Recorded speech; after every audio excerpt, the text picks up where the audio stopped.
So I'm Sarah, and the claim that I'm responding to today was that social media has negative effects on those who use it.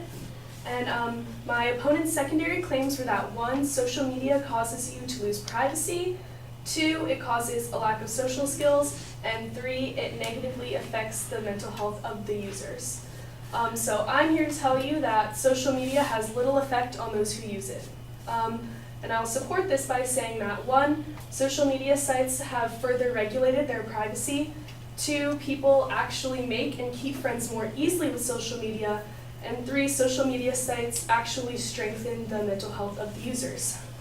So 1, my opponent said a Facebook scam, or she cited a Facebook scam that happened on April 4th that affected 4 million users. So I decided to do a little research into that, and I found a blog post made by Facebook that said that it was actually 87 million users that were affected.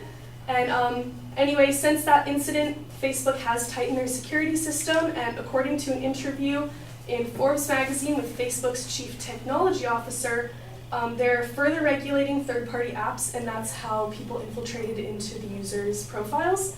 And so 2, she mentioned that social media reduces face-to-face interaction, which reduces people's social skills. However, Pew Research Center of Internet and Technology said that 2/3 of teens reported that they met new friends through social media and met with those friends face-to-face and they're good friends.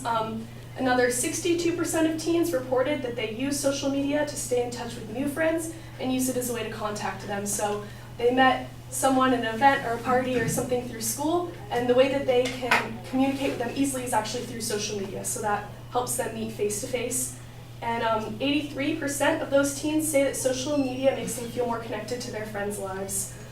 They can see what their friends are doing. It's a really easy way to contact them and keep in touch. Maybe you move and you still want to keep in touch with those friends. So if anything, it actually helps people's social skills. And lastly, my opponent mentioned that social media focuses on body image a lot of the time through posts and other things like that, which creates mental health problems for those who are seeing those things. However, according to the National Eating Disorders Association, or NEDA, many people use social media to document their recoveries and inspire others. So these are people that have had mental illnesses in the past, and they use social media to get publicity on that and get people aware of what's going on, and that inspires other people that either have those mental illnesses or are seeing that, and prevents those mental illnesses because they're so inspired by others and they know that they're not alone. And the NEDA works with social media sites to remove dangerous feed and links and other things that may harm people's mental health. So if anything, social media is a supportive platform with a variety of mental health resources for their users.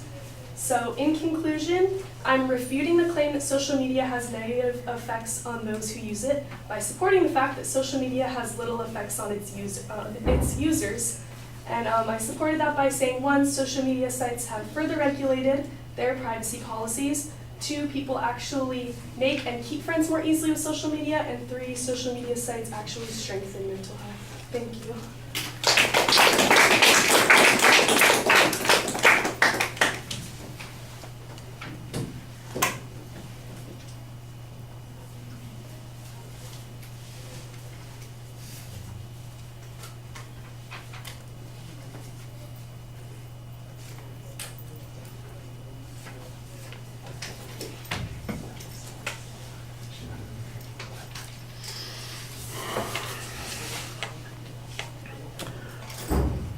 Okay, well, you preview what the advocate's arguments are pretty well, but you're also then giving us a preview of what your response to each of those points is going to be. That got a little complicated. I think you could probably save those points as you get to each of the individual points in the body of the speech. Signposts on the main part of the speech were fine, so I knew exactly where I was. On your first point, I thought for a second that you were about to repeat the same mistake that the previous speaker made by suggesting that the argument's actually stronger for their side than it is. You talked about it's not 4 million users, it's 87 million users. I'm going, well, we're going down the wrong trail again.